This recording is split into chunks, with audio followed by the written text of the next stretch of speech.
मेरी जवान बेटी की हालत खराब होने लगी। वो कुछ बोलती नहीं थी और रात को जल्दी ही कमरे में घुसकर दरवाज़ा अंदर से बंद कर लेती थी। बेटी को पूछती तो वो कुछ ना बताती।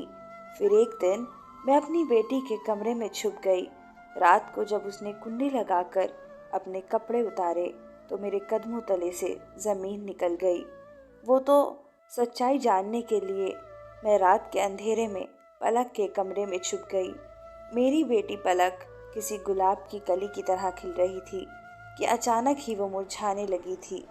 पलक जवानी की सीढ़ियाँ चढ़ रही थी और ऐसे में कोई भी माँ अपनी औलाद को लेकर बहुत ज़्यादा फिक्रमंद रहती है।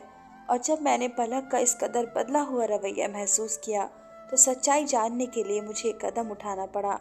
मुझे पलक के कमरे में छुपे हुए कुछ ही देर गुजरी थी कि जब पलक ने कमरे का दरवाज़ा बंद किया और कुंडी लगाने के बाद अपने कपड़े उतार दिए। उसके बाद पलक ने अपने मोबाइल फ़ोन को उठाया और जो मैंने देखा, मेरी जान ही निकल गई। मेरी जवान बेटी की हालत दिन ब दिन अजीब होती जा रही थी। ऐसा लगता था जैसे उसे किसी की नज़र लग गई हो। हर वक्त हंसने बोलने वाली मेरी पलक बिल्कुल ही खामोश हो गई थी। मुझे समझ नहीं आ रहा था कि पलक को आखिर हो क्या गया है, जो वो ना बात करती है ना ही ढंग से मेरी किसी बात का जवाब देती है। पहले मैंने सोचा कि क्यों ना उसे किसी पीर बाबा को दिखा दूं, लेकिन फिर अचानक मुझे एहसास हुआ कि वो बात नहीं है जो मैं समझ रही हूँ। बात कुछ और है। जिस रात सच्चाई खुलकर मेरे सामने आई, मेरी जान निकल गई। मुझे तो अंदाज़ा ही नहीं था कि मेरी बेटी कब इतनी बड़ी हो गई कि मुझसे बातें छुपाने लगी। पलक में अचानक ही बहुत बदलाव आया था। पलक रात को जल्दी अपने कमरे में सोने के लिए चली जाती है और खुद को बंद कर लेती है, जबकि पहले वे कमरे का दरवाज़ा थोड़ा सा खोल कर ही सो जाया करती थी। हमारे घर में मेरे और उसके अलावा था ही कौन। हाँ, कुछ दिन पहले मैंने ऊपर वाली मंजिल के कमरे में एक किराएदार को रखा था, क्योंकि हमारा गुजर बसर मुश्किल से हो रहा था। वो एक बहुत अच्छा और नेक लड़का था। उसका आना जाना भी हमारे ही दरवाजे से था, क्योंकि घर में एक ही रास्ता था। लेकिन मुझे बहुत अच्छा लगा, इसलिए मुझे कभी उससे कोई परेशानी नहीं हुई। वो मुझे खाला कहता था और पलक को अपनी छोटी बहन मानता था। लेकिन पिछले कुछ दिनों से पलक को लेकर मैं बहुत ज़्यादा परेशान हो चुकी थी।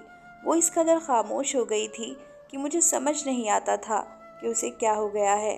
पहले तो मैं जैसे ही फैक्ट्री से आती, वो मेरे आगे बैठकर अपने दिन भर की दास्तां सुनाती। मेरे पीछे घर में एक पत्ता भी हिलता तो पलक मुझे उसकी खबर ज़रूर देती। उसकी कोई सहेली नहीं थी, उसके लिए जो कुछ भी वो मैं उसकी माँ थी। लेकिन अब मैं जब भी घर आती तो पलक का रवैया कुछ अलग सा लगता और खाना खाने के बाद वो जल्दी अपने कमरे में जाकर दरवाज़ा बंद करके सो जाती। उसके चेहरे पर मुझे अजीब सा खौफ महसूस होने लगा था। पलक के पापा के बाद इस दुनिया से चले जाने के बाद मैंने पलक को अपनी पलकों पर बिठा कर रखा था और उसे कभी किसी चीज़ की कमी नहीं होने दी थी। मैंने उसकी हर ख्वाहिश को उसके मुंह से निकलते ही पूरा किया था। पलक के पापा मरने से पहले मेरे नाम ये घर कर गए थे, जिसमें नीचे 2 कमरे और एक हॉल था, जबकि ऊपर वाली मंजिल पर एक छोटा सा कमरा बना हुआ था। और अब मैंने पहली दफ़ा उस कमरे को किराए पर चढ़ाया था। जिस लड़के को मैंने किराए पर रखा था, वो किसी दूसरे शहर से यहाँ नौकरी की वजह से आया था और वो सुबह होते ही मेरे साथ ही घर से निकल जाता और पलक सारा दिन घर में अकेले ही होती। उसने पढ़ाई जल्द ही छोड़ दी। उसे पढ़ाई में कोई दिलचस्पी नहीं थी और उसके ज़िम्मे घर के कामकाज भी थे, क्योंकि मैंने तो पलक के अब्बा के मरने के बाद से ही एक फैक्ट्री में नौकरी कर ली थी। समीर को किराए पर रखते वक्त मुझे इस बात का सुकून था कि वो मेरे साथ ही नौकरी के लिए निकल जाता है और शाम ढलते ही वापस आता है। लेकिन अब फैक्ट्री की छुट्टी के बाद मैं जब घर आती तो कभी कभी वो मुझसे पहले आया होता और उसे देखकर मुझे यकीन हो चला था कि उसका ताल्लुक किसी अच्छे ख़ानदान से है। इसलिए मैंने भी उसे अपने घर में रख लिया था, क्योंकि मुझे पैसों की ज़रूरत थी। पलक जवान हो रही थी, वो 16 साल की उम्र में ही बहुत बड़ी लगने लगी थी। इसलिए मैं जल्दी ही उसकी शादी करना चाहती थी। उसके पापा के मरने के बाद मैंने अकेले ही घर और उसकी जिम्मेदारी उठाई और उसे किसी सौतेले बाप के साए में पलने नहीं दिया। लेकिन पहली ही नज़र में हम किसी के बारे में ये बात तो नहीं जान सकते। शायद मुझे समीर को जानने में कोई गलती हो गई थी। कभी कभी जैसे कोई दिखाई देता है वो वैसा होता नहीं है, और अब मुझे रह रह कर ये एहसास हो रहा था। फैक्ट्री से जो तनख्वाह मुझे मिलती उससे मैं घर का खर्च चलाती। वो पैसे महीने भर में ख़त्म हो जाते हैं। पलक की शादी के लिए मुझे और पैसों की ज़रूरत थी, और इसलिए मैंने समीर को एक अच्छी रकम पर ऊपर वाला कमरा किराए पर दिया था, ताकि मैं जल्द से जल्द पलक की शादी के लिए पैसे जोड़ सकूं। अभी कोई अच्छा सा रिश्ता देखकर उसकी जिम्मेदारी से मुक्त हो जाऊं। लेकिन पलक की पीली पड़ती रंग और चेहरे के खौफ ने मुझे अजीब सी बेचैनी में डाल दिया था। मैंने कई दफ़ा पलक से पूछा कि कोई तकलीफ़ है तो बताओ, लेकिन पलक ने एक लफ्ज़ भी नहीं कहा और खामोश रही। वो मेरी बेटी थी, जिसे अगर धक्का भी लगता तो वह घंटों मेरे आगे रोती, क्योंकि मैंने उसे बहुत लाड से पाला था। लेकिन अचानक ही उसमें इतनी ज़्यादा तब्दीली आई थी कि मैं खुद परेशान हो गई थी। मुझसे कोई बहुत बड़ी बात छुपा रही है, और यही बात जानने के लिए आज मैंने फैक्ट्री से छुट्टी कर ली थी। अभी मैं हॉल में बैठे सोच ही रही थी कि मैं किस तरह से पलक से मालूम करूं। तभी मैंने समीर को घर में दाखिल होते देखा। उसके चेहरे पर मुस्कुराहट फैली हुई थी। आते ही उसने मुझे सलाम करके पलक की तरफ देखा। उसे दिन में घर पर देखकर मैं हैरान हुई, क्योंकि उसकी नौकरी तो शाम तक की थी और अभी तो दिन के 12 बजे थे। और यह सोचकर मुझे परेशानी हुई कि क्या वो अक्सर ऐसे ही दिन में घर लौट आया करता था। समीर मेरे साथ बैठ गया और उसे देखकर पलक जल्दी से किचन में चली गई। लेकिन समीर की नज़रें उसी की तलाश में थी, और वह मुझसे बात करते हुए बार बार किचन के दरवाजे की तरफ देख रहा था। मैंने समीर से पूछा कि नौकरी कैसे जा रही है। तब उसने बताया कि फ़िलहाल वह नौकरी की तलाश में है और जल्द ही उसे नौकरी मिल जाएगी। उसकी बात सुनकर मैं चौंक उठी, क्योंकि वो तो एक बड़ी कंपनी में नौकरी करता था। फिर वो नौकरी की क्यों तलाश कर रहा था। वो कहने लगा कि खाला, 15 दिन पहले ही मेरी नौकरी ख़त्म हो गई है और अब मैं नई नौकरी की तलाश में हूँ। वो बता रहा था कि वो रोज़ ही कुछ घंटे नौकरी की तलाश में सड़कों पर घूमता है। लेकिन आज के दौर में नौकरी की तलाश इतना आसान नहीं है। वो तो और कुछ भी बहुत कह रहा था, लेकिन मेरा दिमाग एक ही बात पर अटक गया कि पिछले 15 दिन से दिन के वक्त भी घर में वो मौजूद रहता था, और पलक ने इस बात का जिक्र तक नहीं किया। मेरे दिल में अजीब अजीब ख्यालात आने लगे। पलक की रोज़ रोज़ बिगड़ती हुई हालत और समीर की नज़रें मुझे किसी अनहोनी का पता दे रही थी, और जो कुछ मेरे दिमाग में चल रहा था मैं वो बयान नहीं कर सकती थी। दोपहर के खाने के बाद मैंने बातों बातों में पलक से समीर के बारे में सवाल किए, तो वह चौंक कर मुझे देखने लगी। उसके बाद वो सरसरी सी हाँ हूँ में जवाब देते हुए निवाला ही खाकर उठ गई। मैंने पलक को आवाज़ देकर कहा कि आज तो तुम्हारी पसंद का खाना बना है, फिर क्यों इतनी जल्दी खाकर उठ गई हो। पलक पलट के मेरी तरफ देखकर मुस्कुराई, कहने लगी, अम्मा, गर्मी इतनी है कि कुछ खाने को जी नहीं चाहता। पलक की ये बात मुझे बहुत परेशान कर गई, क्योंकि पलक को हमेशा से ही गर्मियाँ पसंद थी। सर्दी तो उससे बर्दाश्त नहीं होती थी। बहुत सारे कपड़े पहनने के बावजूद भी वो कांपती रहती थी। सारी सर्दी उसे लगातार खांसी होती और वो फ्लू से परेशान रहती। आज वही पलक गर्मी से परेशान थी। जब वह सोने के लिए अपने कमरे में जाने लगी तो मैंने कहा कि बेटी, कमरे का दरवाज़ा खुला रखकर सोना, गर्मी बहुत है। वो कहने लगी, अम्मा, मुझे बंद दरवाजे में ही नींद आती है। अगर मैं दरवाज़ा खोल कर सो जाती हूँ तो बार बार आँख खुलती है। मैंने एक गहरी नज़र पलक पर डाली, जो सर से पाँव तक बदली हुई महसूस हो रही थी। पलक तो हमेशा ही मेरे कमरे में सोने के बहाने ढूंढती थी, लेकिन मैंने खुद से कुछ वक्त पहले ही उसका कमरा अलग दे दिया था। मुझे ये फिक्र सताती थी कि एक न एक दिन पलक को रुखसत होकर जाना है, और अगर वो मेरे इतनी करीब रहेगी तो मेरे लिए उसे रुखसत करना बहुत मुश्किल होगा, क्योंकि इतनी बड़ी दुनिया में मेरा पलक के अलावा कोई नहीं था, और उसके जाने के बाद मैं बिल्कुल तन्हा हो जाती। मेरी बेटी जवान हो रही थी, और जवान बेटियों की माएँ अक्सर ही फिक्रमंद रहती हैं, और कुछ ऐसा ही हाल मेरा भी था। न जाने क्यों सुबह से मुझे समीर का वजूद खटक रहा था। रात के खाने के बाद मैंने अपनी बेटी को ज़बरदस्ती अपने साथ लेकर बैठ गई कि चलो आज हम दोनों माँ बेटी कुछ देर बातें कर लेंगे। कितने में समीर सीढ़ियाँ उतरकर नीचे चला आया। शायद वो कहीं बाहर जा रहा था, लेकिन हम दोनों को देखकर हमारे पास ही आ गया था। मुझे उसका इस तरह से हमारे दरमियान बैठना आज चिढ़ महसूस हो रही थी, जबकि अक्सर ही हम दोनों बैठकर बातें किया करते थे। जैसे ही वो हमारे दरमियान आकर बैठा तो मैं खामोश हो गई। मैं अकेले में पलक के साथ कुछ वक्त गुजारना चाहती थी, ताकि पलक से इस तब्दीली की वजह जान सकूं। लेकिन समीर की मौजूदगी में मैं उससे कुछ नहीं पूछ सकती थी। कुछ ही देर में मैंने समीर से कहा कि बेटा, आप भी जाकर आराम करो, रात बहुत हो गई है, हम दोनों भी सोने के लिए लेटने वाले हैं। जबकि मेरा इरादा सोने का नहीं था, लेकिन समीर को भेजने के लिए मैंने झूठ का सहारा लिया। समीर शायद मेरा मतलब समझ गया था, इसलिए वो खामोशी से उठकर चला गया। मैंने आज तक उसको बहुत अच्छा और नेक ही पाया था, लेकिन शैतान कब किसी को बदल दे, इंसान को क्या खबर। थोड़ी ही देर में पलक भी अपने कमरे में जाकर दरवाज़ा बंद करके सो गई, लेकिन मेरी नींद उड़ चुकी थी। मुझे समीर की नज़रें कुछ अजीब उलझन में डाल रही थी। उसका पलक से बात करने की कोशिश करना, बहाने बहाने से उसे देखना और दिन में मेरी गैर मौजूदगी में भी घर में होना, मुझे सब कुछ अजीब लग रहा था। और सबसे बढ़कर पलक का बदलता हुआ रवैया। रात मैंने करवट बदल बदल कर गुजार दी, और जब सुबह उठी तो पलक का चेहरा फिर से वही बुझा हुआ था। ऐसा लगता था जैसे वो रात भर सोती ही नहीं है। मैं फैक्ट्री से इतनी ज़्यादा छुट्टियां नहीं कर सकती थी, इसलिए मजबूरन मुझे पलक को घर छोड़कर जाना पड़ा। लेकिन मेरा सारा ध्यान उसी में अटका रहा, और मैं अपना काम भी सही तरह से ना कर सकी। बहुत मुश्किल से जैसे तैसे मैंने आधा दिन गुजारा, लेकिन पलक को लेकर मेरे दिमाग में अजीब से ख्याल आ रहे थे। इसलिए मैंने आधी छुट्टी ली और घर वापस आ गई। घर के दरवाजे की चाबी मेरे पास हमेशा रहा करती थी। मैंने सोचा कि पलक काम में मसरूफ़ होगी, इसलिए खुद दरवाज़ा खोलकर अंदर आ गई।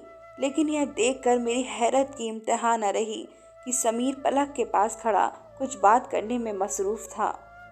उन दोनों को एक साथ देखकर मेरे तन बदन में आग लग गई।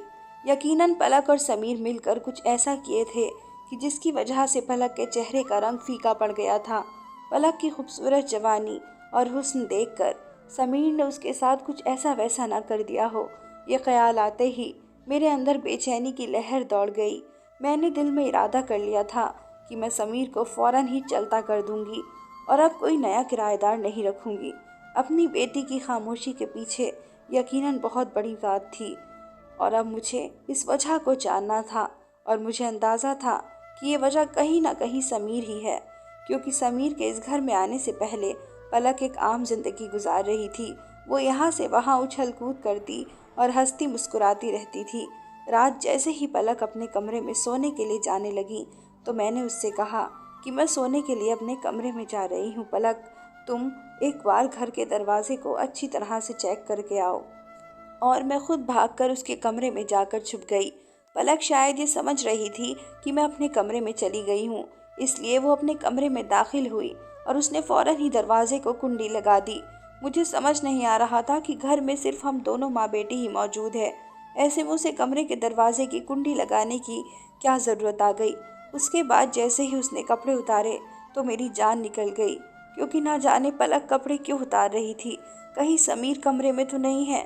मुझे लग रहा था कि मेरी जवान बेटी किसी गलत चक्कर में पड़ गई है और मेरी गैर मौजूदगी में उसने कुछ ऐसा कर दिया है जिससे मुझे शर्मिंदगी का सामना करना पड़ेगा। मैंने जल्दी से सारे कमरे में नज़र दौड़ाई, लेकिन मुझे कोई नज़र नहीं आया। पलक ने अपने पलंग पर पड़ा हुआ मोबाइल फ़ोन उठाया तो मुझे लगा कि मेरे कदमों तले से ज़मीन निकल जाएगी, लेकिन पलक ने अपने फ़ोन का टॉर्च जलाया। कमरे में अंधेरा था और वो शायद कमरे की बत्ती नहीं जलाना चाहती थी। उसके बाद पलक ने मोबाइल की टॉर्च की रोशनी में अपनी अलमारी में से एक गोल सी डिबिया निकाली और उसमें मौजूद क्रीम अपने जिस्म पर मलने लगी। बहुत गौर करने पर मैंने देखा कि उसके जिस्म पर जगह जगह छोटे छोटे सुर्ख छत्ते बने हुए थे, जिन पर वो आहिस्ता से क्रीम लगा रही थी। अंधेरे की वजह से मुझे बिल्कुल सही से तो नहीं दिखाई दे रहा था, लेकिन मैं जान गई थी कि पलक को कोई बीमारी हुई है और पलक को शायद इन छत्तों में बहुत तकलीफ है, क्योंकि क्रीम लगाते हुए उसकी आंखों से आंसू बह रहे थे। उसकी तकलीफ देखकर मैं तड़प उठी पलक ना जाने मुझसे कब से ये बात छुपा रही थी और जाने उसे कौन सी बीमारी हो गई थी जिसकी वजह से वो इस कदर तकलीफ में थी। मैं जो समीर को लेकर गलतफहमी का शिकार हो चुकी थी, मैंने एक दफ़ा भी ना सोचा कि शायद पलक को कोई तकलीफ हो। मैं अचानक ही पर्दे के पीछे से निकलकर पलक के सामने आई तो वो मुझे देखते ही परेशान हो गई और अपने कपड़े पहनने लगी। मैंने उसका हाथ पकड़कर रोक लिया और कहा कि मुझे दिखाओ, ये तुम्हें क्या हो रहा है। मैं एकदम ही रोने लगी। वो कहने लगी, अम्मा मैं आपको ये बात बताना नहीं चाहती थी, लेकिन कुछ दिनों से मैं इस बीमारी में परेशान हूँ। मेरे पूरे जिस्म में बहुत तकलीफ़ है और जगह जगह सुर्ख रंग के निशान बन गए हैं। पहले मैंने सोचा था कि बाद में आपको बता दूँ, लेकिन फिर मुझे समझ आया कि आप मेरी बीमारी को लेकर बहुत ज़्यादा परेशान हो जाएंगी, तो हमारे पास इतने पैसे भी नहीं कि हम किसी अच्छे डॉक्टर को दिखा सकते। मैं आपको परेशान नहीं करना चाहती थी, इसलिए मैंने आपसे ये बात छुपाई। लेकिन एक दिन जब समीर भाई सीढ़ियाँ उतर रहे थे तो उनकी नज़र मेरे हाथ पर पड़ी और देखते ही पूछने लगे कि पलक, ये क्या हो रहा है तुम्हें। मजबूरन मैंने उन्हें सब बता दिया कि मुझे इस तरह की कोई बीमारी हो रही है, लेकिन मैंने ये बात अम्मा को नहीं बताई है। तो वो कहने लगे कि मेरी अम्मा को भी ये बीमारी हो जाती है और कोई ऐसी बड़ी बात नहीं है, मैं तुम्हें इसकी दवा ला देता हूँ, तुम्हें 1 महीने के अंदर अंदर आराम आ जाएगा। आप सारा दिन फैक्ट्री में काम करती हैं और मैं ये नहीं चाहती थी कि आप मेरे ही बारे में सोचती रहें और परेशान रहें, इसलिए मैंने ये बात आपसे छुपा ली। मैं सारी सारी रात सो नहीं पाती हूँ और तकलीफ़ से जागती रहती हूँ। पहले तो इससे कहीं ज़्यादा तकलीफ़ होती थी, लेकिन जब से मैंने समीर भाई का दिया हुआ मरहम लगाना शुरू किया है, इस तकलीफ़ में थोड़ी कमी आ गई है। मैं समीर को इस कदर गलत समझ रही थी, वो तो मेरी बेटी का मसीहा निकला। मैंने पलक को डांट कर कहा कि आइंदा मुझसे कोई बात नहीं छुपाना, क्योंकि पिछले 2 दिन से मैं तुम्हें लेकर बहुत परेशान हो रही हूँ।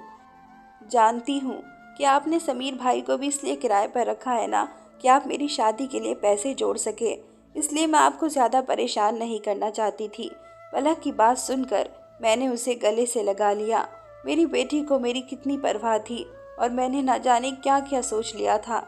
अगले दिन मैं पलक को लेकर एक डॉक्टर के पास गई तो उन्होंने समीर की दी हुई क्रीम देखकर बताया कि पलक ये बहुत अच्छी दवा इस्तेमाल कर रही है और यकीनन जल्दी ठीक हो जाएगी। डॉक्टर ने कुछ खाने पीने वाली चीज़ भी बताई जिस पर पलक को अमल करना था। जब हम डॉक्टर के पास से घर पहुँचे तो समीर सीढ़ियाँ उतर कर कहीं बाहर जाने की तैयारी कर रहा था। मैंने उसे अपने पास बुलाया और शुक्रिया अदा किया तो कहने लगा, खाला ये तो मेरा फ़र्ज़ था।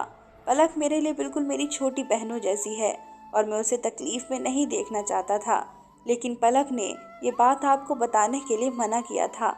मैंने उससे पूछा कि समीर तुम कहाँ जा रहे हो, तो वो कहने लगा कि खाला मेरी एक बहुत अच्छी जगह नौकरी लग गई है और मैं मिठाई लेने जा रहा हूँ। ये सुन के मुझे बहुत खुशी हुई और मैंने पूरे दिल से समीर को नौकरी मिलने पर मुबारकबाद दी। वाकई एक नेक और अच्छा लड़का था जिसने मेरी गैर मौजूदगी में मेरी बेटी के साथ भलाई की थी। वो पलक को वाकई अपनी छोटी बहन की तरह मानता था और उसने भाई होने का फ़र्ज़ निभाया भी था। शायद इसलिए उसकी आजमाइश का वक्त भी ख़त्म हो गया था और उसे नौकरी मिल गई थी। अच्छे लोगों के साथ हमेशा अच्छा होता है। मैंने ऊपर वाले का लाख लाख शुक्र अदा किया कि मैंने अपनी बेटी या समीर के साथ कोई ऐसी बात नहीं की थी कि जिसकी वजह से मुझे उन दोनों के आगे शर्मिंदगी का सामना करना पड़ता। 1 महीने के बाद ही पलक की तकलीफ़ और बीमारी दोनों ख़त्म हो गए और वो फिर पहले की तरह घर में उछलती फिर रही थी और मैंने सुकून का सांस लिया था। माँ अपनी बेटियों को हंसता मुस्कुराता देख कर ही जीती है। पलक को हंसता मुस्कुराता देख मुझे नई ज़िंदगी मिल गई थी। धन्यवाद दोस्तों। उम्मीद करती हूँ आप सबको मेरी ये कहानी पसंद आई होगी। अगर आपने अभी तक मेरे चैनल को सब्सक्राइब नहीं किया है तो प्लीज़ मेरे चैनल को सब्सक्राइब करें।